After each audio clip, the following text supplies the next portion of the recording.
how to fix sound still comes from speaker even though headphone is connected.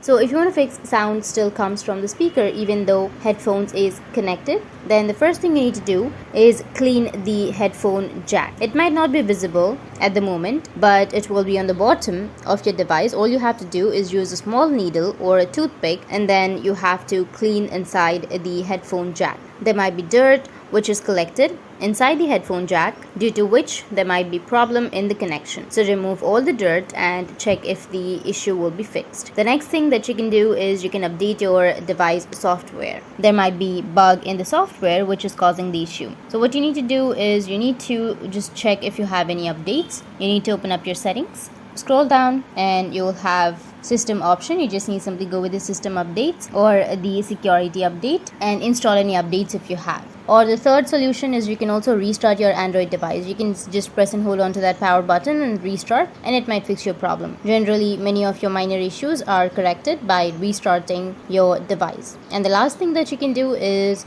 if nothing fixes the issue, then you have to factory reset your device. But before that, you have to back up your Android device. So make sure that you've backed up, but don't go with this option unless and until any of the options doesn't work. So this is the last option because it will delete all of the images, files that you have on your device. Or there's also another solution. You can try it with your new headphones. It might be your headphones fault, so just try it with your new headphones and it might fix your problem. So that's it, and if you have any questions, feel free to comment below. Thanks for watching.